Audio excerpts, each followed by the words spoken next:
Agustin, saya dari mahasiswa Sipil Ramadan Cirebon. Di sini saya akan melakukan kegiatan penyuluhan tentang apa itu hiperbilirubin.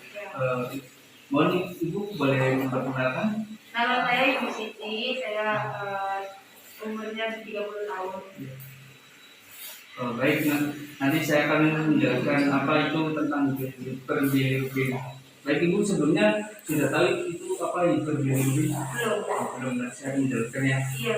Sebelum apa materi, kalau kita membaca Bismillahirrahmanirrahim.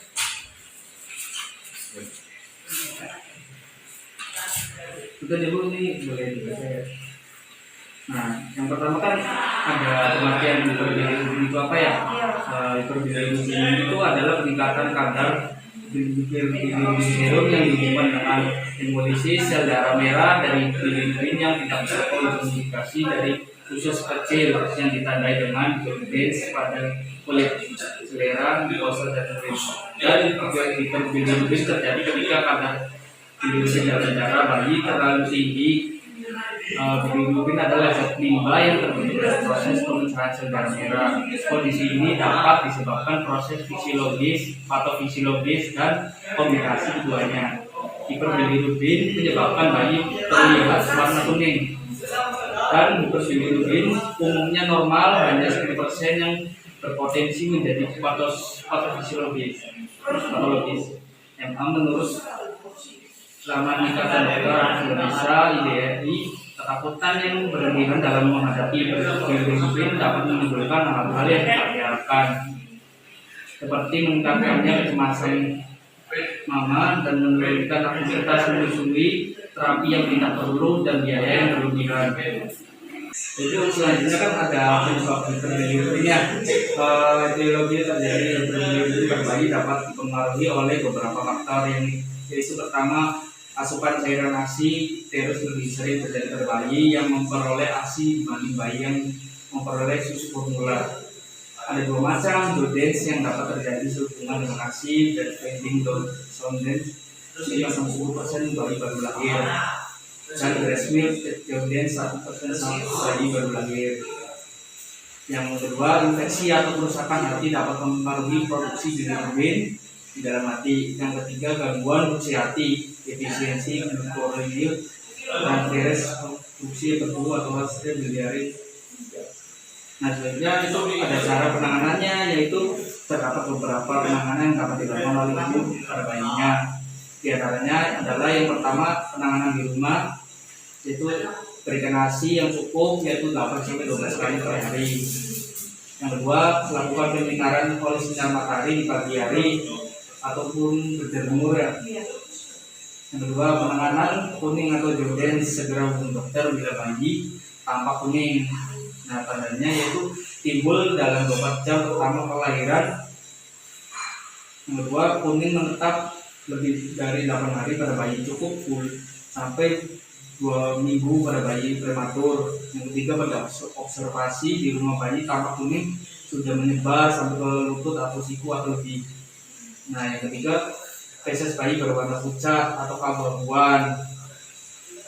Ketiganya, segera bawa bayi ke unit gawat darurat di rumah sakit terdekat ya.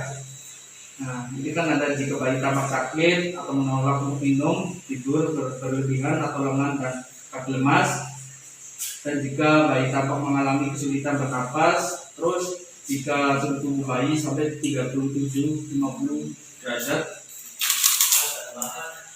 Selanjutnya itu ada manfaat berjemur bayi hiperbilirubin. Nah, yang pertama kan merangsang tubuh kecilnya menghasilkan vitamin D yang bermanfaat untuk kesehatan untuk kemah tulangnya.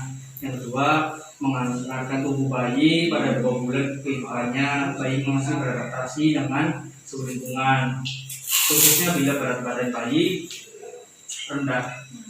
Yang ketiga yaitu mengencerkan lendir saluran nafas saat bayi sedang mengalami batuk pilek. Yang keempat, membuat bayi jadi tidur nyenyak karena paparan sinar matahari dapat memicu produksi hormon serotonin.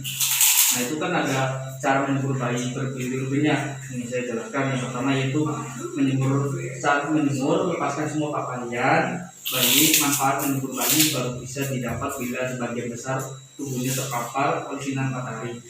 Yang kedua yaitu agar paparan sinar matahari optimal, jemur bayi dalam keadaan terlentang dan terkurang.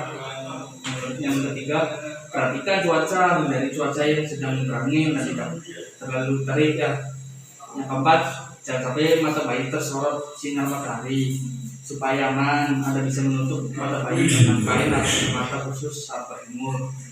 Nah, yang kelima, setelah menjemur, ibu bisa kembali menyusuinya, apalagi bila bayi mau atau tampak kehausan. Ibu selanjutnya kan ada pencegahan berbilirubinnya. Itu terdapat beberapa pencegahan yang dapat dilakukan oleh orang tua agar bayi tidak mengalami berbilirubin. Di antaranya adalah yang pertama, tidak memberikan cairan tambahan secara rutin seperti air pada bayi yang mendapat ASI dan tidak mengalami dehidrasi. Yang kedua, sering menyusui bayinya minimal 8-12 kali per hari. Yang ketiga, menunjang bakteri flora normal. Yang keempat, merangsang aktivitas usus halus. Yang kelima yaitu mencegah sedini mungkin infeksi pada janin dan kekurangan oksigen pada janin di dalam rahim dan setelah lahir.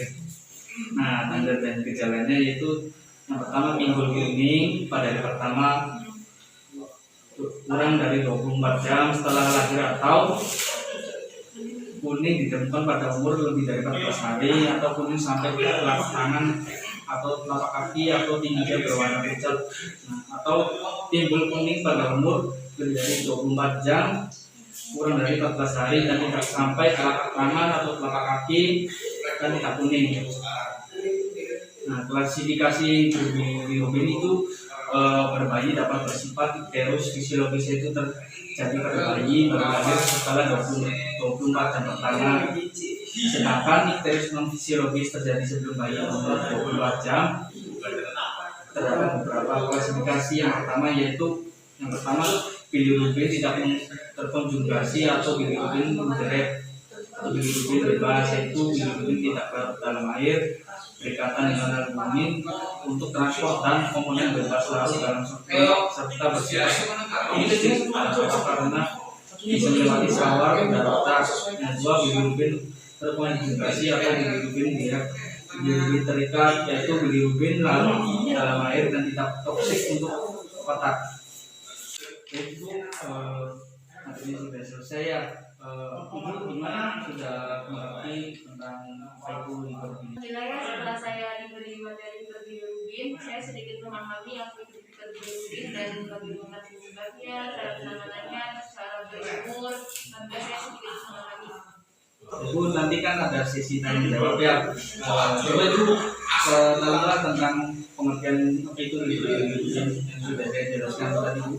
Ya, setahu saya yang tadi masih sudah jelaskan, bilirubin itu peningkatan kadar bilirubin serum yang dihubungkan dengan hemolisis darah, sisa darah merah dari bilirubin yang tidak terkonjugasi dari usus kecil, yang ditandai dengan jaundice pada kulit, sclera, mukosa, dan bulu. Nah, sebenarnya itu apa sih Bu penyebab bilirubin?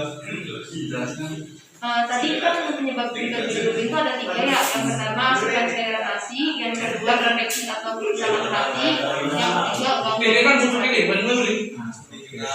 Selanjutnya itu cara penanganannya bagaimana? Ya mungkin seingat saya yang tadi sudah dijelaskan, penanganan selama di rumah mungkin bisa diberikan ASI yang cukup, yaitu sekitar 8-12 kali per hari. Terus lakukan penyinaran oleh sinar matahari seperti berjemur pada pagi hari. Baik Bu, pertanyaan sesi tanya jawab sudah selesai. Ibu sudah mengerti dan bisa menyerap tentang apa itu bilirubin. Semoga pertanyaan ini bermanfaat. Terima kasih Bu. Iya, sama-sama. Assalamualaikum.